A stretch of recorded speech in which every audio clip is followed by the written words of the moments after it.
Welcome to How I Built My Fundraising Consultancy, the stories behind the people driving results in the nonprofit sector. This is one of the biggest tips that I can give is I gave my employer 12 weeks notice. And what that did for me is really leave the organization in a respectful way, meaning I got all my projects to a point where, I felt very comfortable. I actually worked the whole weekend before, my last day was supposed to be a Friday. I asked if I could keep my keys, and I worked the Saturday and the Sunday, and I returned my keys. So I really left them in a good spot, which I think that's a really respectful thing to do. But what that allowed me to do is for about 3 months is reach out to people and tell them this is what I was going to do, but it wasn't disrespectful once again to my employer. So the transition was there. My very first day was October the 1st, and I had a full slate of clients. And I don't take that for granted. That was a bit of a miracle, to be honest. Today in the podcast is Sam Laprade of Gryphon Fundraising and host of the radio show An Hour to Give. She's been working in the nonprofit sector for the past 15 years. She recently transitioned to becoming a full-time consultant. We discuss that transition, what her biggest challenges are, and much more. Here's my interview with Sam. I'm here today with Sam Laprade of Gryphon Fundraising. Welcome to the show. Thank you so much. I'm happy to be here. So I'm really excited to talk to you. You also do a show yourself, which is very awesome, and I want to talk about that in a little bit. But you're newer into doing your own consulting and doing fundraising, not directly for nonprofits. So I want to kind of get a sense of, almost 1 year later, how's it been and all of that. So I guess first up, can you tell me a little bit about your background? Where did you come from in the fundraising world? Well, I started right out of college. I got a job with CBC Radio here in Canada, and it was an opportunity to start doing events with them and some fundraising events.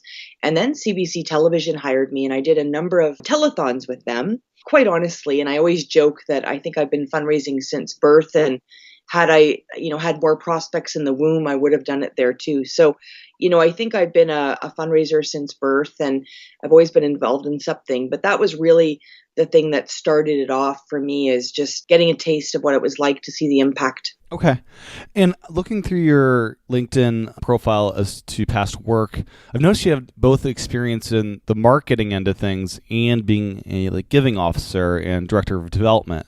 How does that background help you now starting your own business? You know what? It's been such a good combination for me because, when we look at things from a donor lens, that takes that marketing piece to another level. So that's been really fun. From my own business perspective, just being really smart with my time from a marketing perspective, as opposed to sort of spending a lot of time doing, a big giant plan for myself, because I was really working so hard for my clients, and I still do, that I didn't have a lot of time. So knowing the different marketing avenues, I was able to really capitalize on those opportunities. So that was one of the best things I had done, was really combine those two. And really it's benefited all my employers as well over the years, having those two skill sets. And as far as marketing and getting new clients, what are you finding that is having the most success for you right now? 100% it's speaking opportunities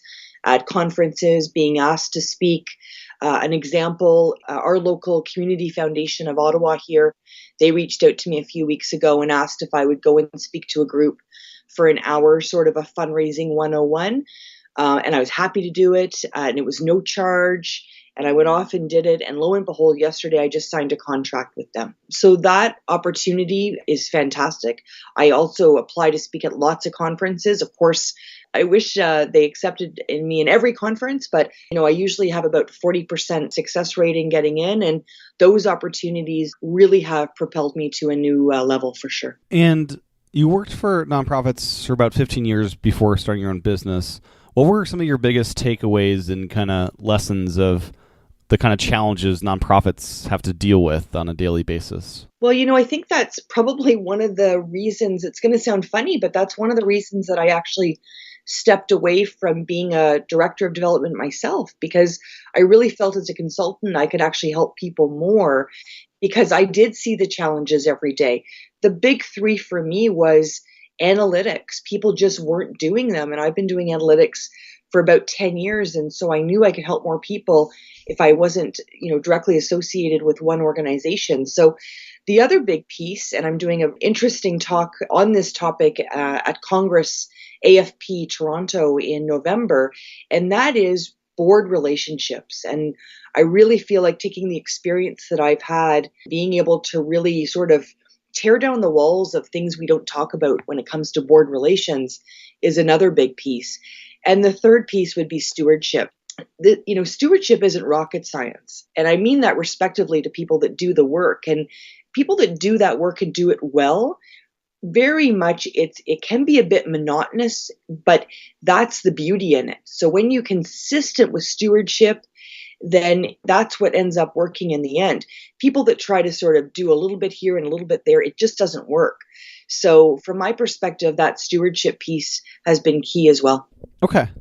And before we dive more into your business, can you talk a little bit about An Hour to Give and what this show is and how you got started with that? I don't know if I've ever been more proud of anything than this show. Well, other than my gorgeous 10-year-old daughter, but this show has been a brainchild of mine for about 10 years. I'll take you back to the 90s. I started off my career in radio as Traffic Jam Sam on a local rock station, and I loved it. It was fantastic, and I would have loved to have stayed in radio, but it just wasn't, the planets didn't align, and I'm thrilled with the way my career did go.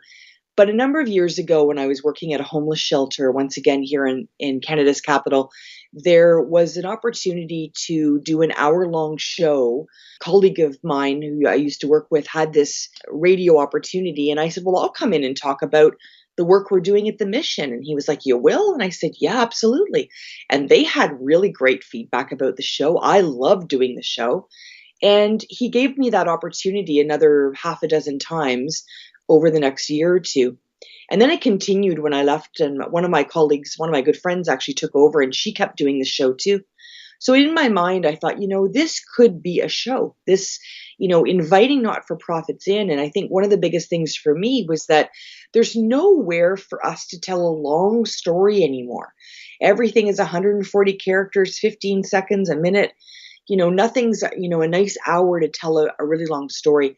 So I approached Rogers Radio once again here in Canada, and I set out the whole plan for them, how they would market it and how the show would work.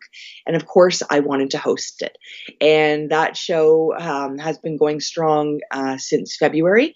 And I was at the station yesterday. They have more plans for it, and it's growing, and we're sold out for the whole year. So we're really, really excited. And it's one of those things where I put my head down at night and think, I did good today. And that's one of the best shows in terms of showing philanthropy in our community.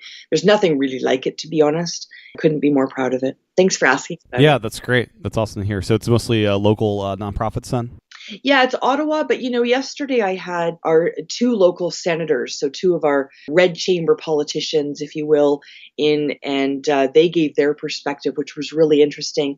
We had our former Governor General, the Right Honourable David Johnston, on the show. So it's really been, as much as it is about Ottawa, it's really about Canada and really philanthropy overall. I think you could listen to it, in Australia or in the States and in England and still understand it and still be inspired. Okay, great. Yeah.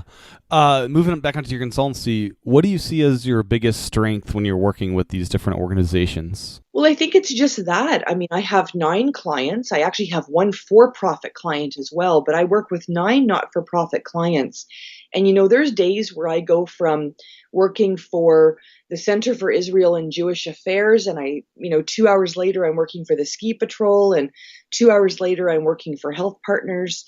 So the variety of my work has been probably the best strength. I can sort of go from one to the other, and really, as much as they're diverse, they are also very much alike. So taking learnings from all of the different sectors probably is one of the best things that I can bring to the table. Great.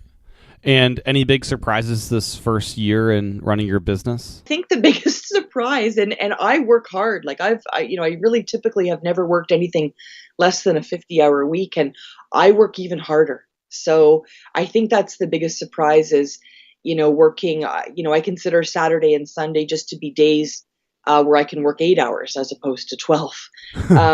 So, it's really been busy. I try to find, obviously, time for my daughter and I. I'm a single mom. So, I really do make her a priority. But, when I'm not with her, I'm working and really trying to find new opportunities. But at the same time, of course, giving it all to the people that have trusted me with their mandates and with their goals. Okay.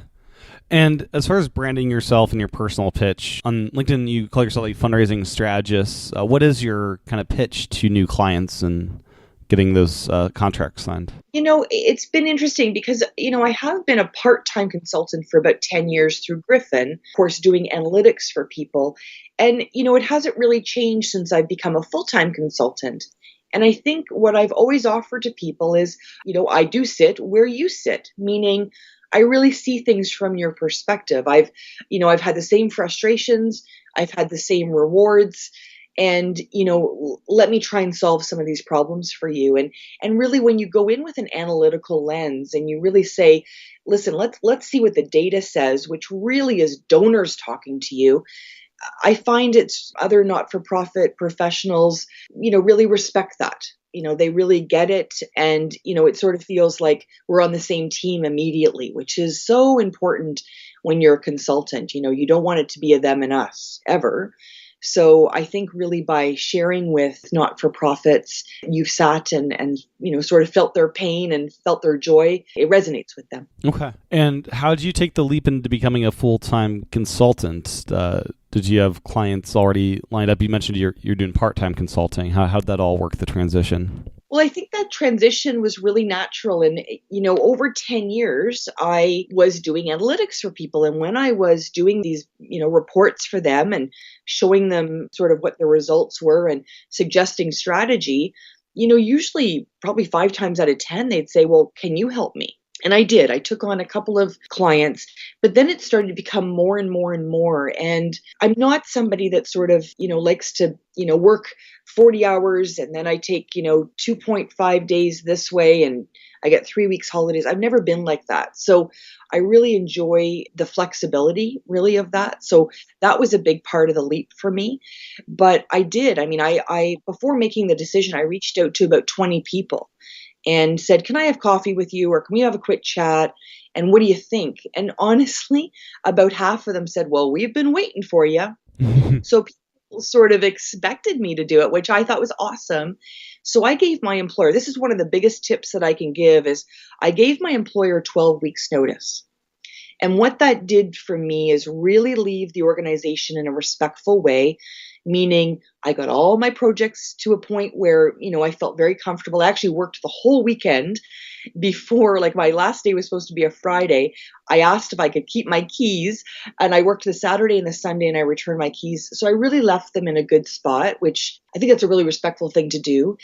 But what that allowed me to do is for about 3 months is reach out to people and tell them this is what I was going to do, but it wasn't disrespectful once again to my employer. So the transition was there. My very first day was October the 1st and I had a full slate of clients and I don't take that for granted. That was a bit of a miracle, to be honest. And I'm always going to be grateful for everyone that, took a chance on me. And not that I felt like it was a big chance in terms of there was risk, but, really stepped up and said, we want to work with you. And so being able to, especially as a single mom, going out October 1st, knowing I had a full slate, just warmed my heart so much. And I really promised everyone I would come through with them. And I really feel like I've still got many of them, obviously. Many of them are retainer clients, but some were just small projects. And, I'm so grateful to all of them for sure.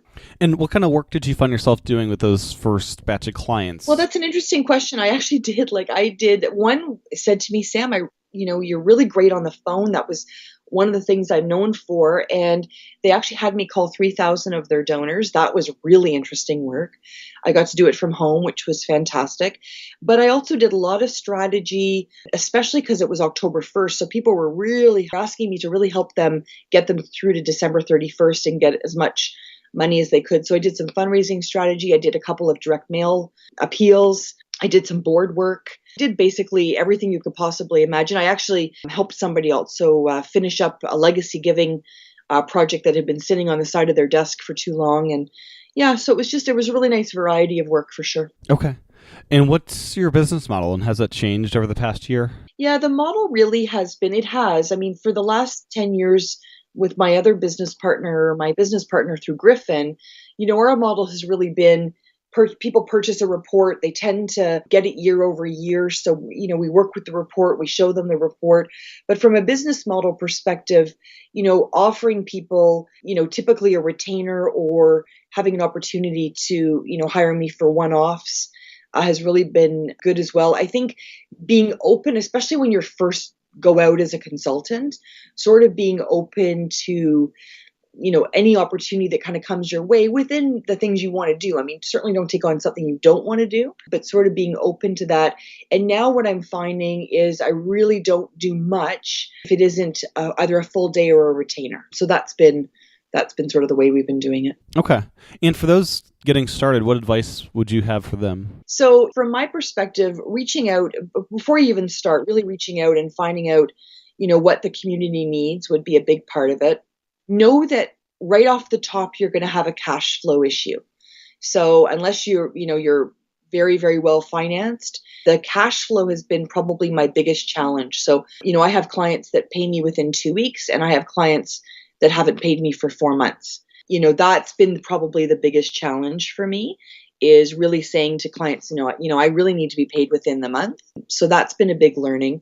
The other one is once again, just being really open and to have conversations with people and be open to any opportunity that might come. And then you can decide if that's something you want. Okay. And do you have any favorite tools you utilize to get your job done? Absolutely. GoToMeeting is one that I use religiously because I'm showing data really to people all over the world. So GoToMeeting has been really important for me. And of course, my own, analytical tool has been really key in terms of our Gryphon report. The other thing I couldn't live without is my phone. I guess that's the rest of too. But, my calendar is really obviously important to me. But in terms of tools, Canva has been really a great tool because you can do things quickly on that. It's, putting together some social media posts. That's been really important. But, I work with so many different databases. I tend to obviously work with the database that the client is working with. So, from that perspective. But the other thing that I use is database for my own business, which is called Insightly. So Insightly is, a pretty economical way to keep track of clients and keep track of things. So that's been really key. And I think the final one would be I use FreshBooks. But I mean, there's QuickBooks, there's lots of different options, but FreshBooks has really been a great tool in terms of invoicing. Okay.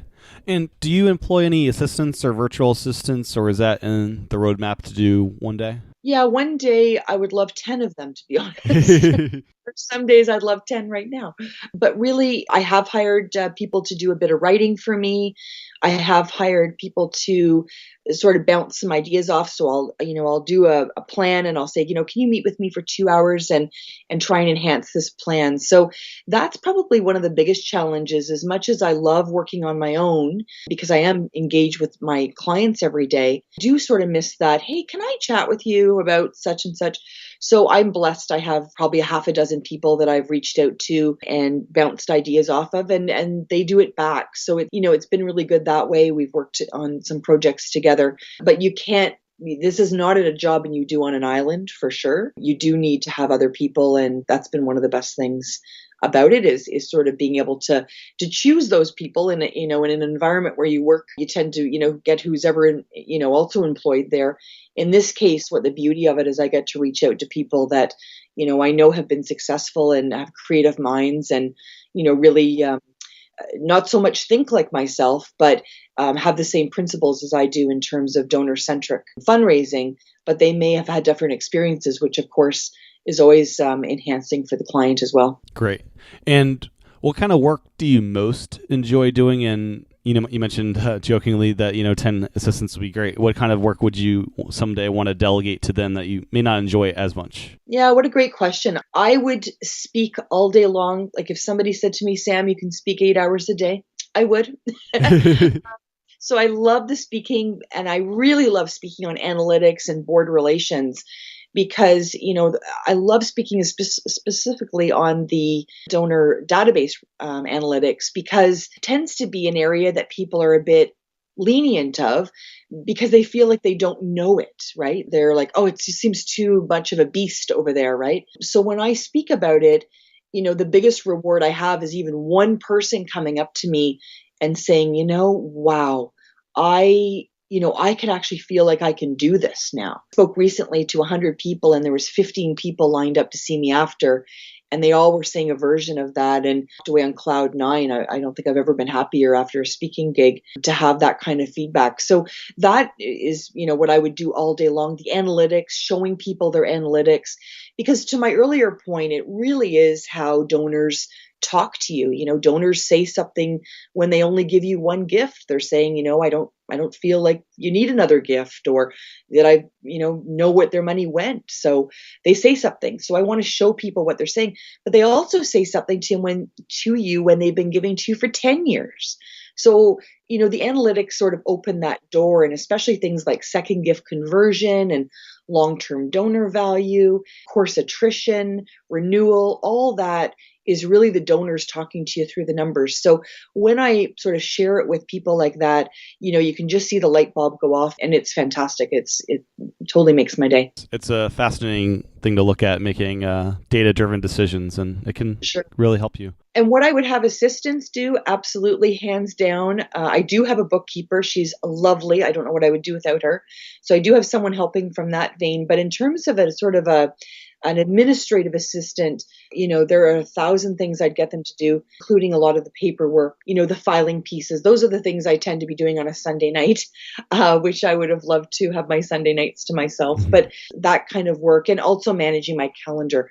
My calendar is quite a beast. So managing that would be helpful as well. Now, did you learn much as far as drafting the contracts? Has that gone better over the year, or what lessons have you learned in creating those? And I don't have a very complicated contract, but at the same time, I've certainly added things, sort of tweaked them, if you will, basically to protect myself a little bit more, I think. So that's been really important. They've pretty much been good. And I think one of the things too that I've learned is sort of coming up with a template. That's what I've sort of done now, is I have a template and then I personalize them. I was doing, the first couple of months I was sort of doing each one individually, and I thought, well, this is crazy. There's parts to all of these that make sense. So that piece has probably been the biggest learning there. Yeah. And you mentioned a very, very busy week. What is your typical week like? How do you structure your days and make sure it's nonstop, but how do you make it not so nonstop? The biggest learning that I have is that I have to build in time to actually do the work. Now that might sound pretty funny, but because people want to meet with you so much, I have to block days where I don't actually leave the house. I've got a beautiful home office. So, I need to just really spend days in the office. I could really, and my personality sort of, I think, is part of this. I could meet with people, 12 hours a day. So by blocking those times off and blocking times for phone calls, which is really important, that's been really key. When you add the radio show into the mix, that can become a whole beast. I mean, you would know that as well, Tim, but that can become a whole beast on itself. So, really allotting times to do special things has been important for me. And, when I had to turn someone down for work, and, this time last year, people were saying to me, oh, you're going to have to turn people down. And I'm like, oh no, that's not going to happen to me. And of course, 10 months in it, it happened actually at the 6-month mark. And I thought, oh, I feel so bad. But you have to turn work down sometimes. One, if it doesn't suit, the work that you want to do, but two, if you feel like you can't do 100% for them. So, yeah. When we return, a quick lightning round. First, a quick break. Today's free resource offer is the ultimate guide to writing major donor letters. You can download this at imarketsmart.com/major letters. That's www.imarketsmart.com/major letters. Here's what you'll learn. The 4 types of letters you should be sending your major donors, what you need to know before you begin writing, how to design your letter to be scanned before it's read, how to craft a compelling call to action, how to adopt a you mindset and make the donor feel like a hero, and much more.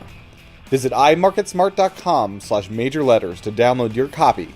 That's imarketsmart.com/major letters.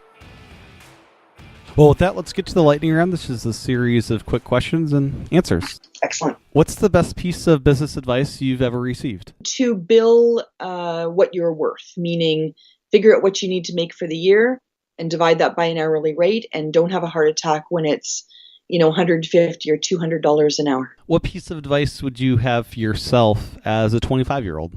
Oh, stay away from boys. That's the biggest one. I basically just focusing, and I would have actually done way more education. I wish I would have gone to university. I did college, but I would have loved to have gotten a university degree. What book would you recommend to those getting started, and why? A big one for me, and it's going to sound funny, but it's a book by Brene Brown called Daring Greatly. And it really talks about vulnerability, and being a full-time consultant, you have to be vulnerable. And what's your favorite personal productivity habit? To-do list. I know that sounds really old school, but it really centers me, and really, and I'm one of those people that if I've done something, I'll still write it on the list and cross it off with great, joy. So that's it, I guess, for me. And what's the best under $100 purchase you've made in the last month or so? Oh, my earpiece. Yeah, definitely my earpiece. For doing calls, like a headset? Yes. And what's your favorite monthly service or subscription you're signed up for? I love so many of them.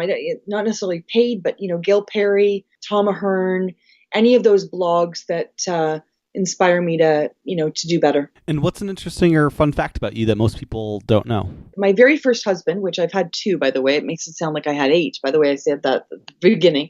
My first husband and I met in a Tim Hortons drive-thru, and we were featured on all the Tim Hortons coffee cups and donut boxes for Canada and the US. What's one of your most important passions outside of work?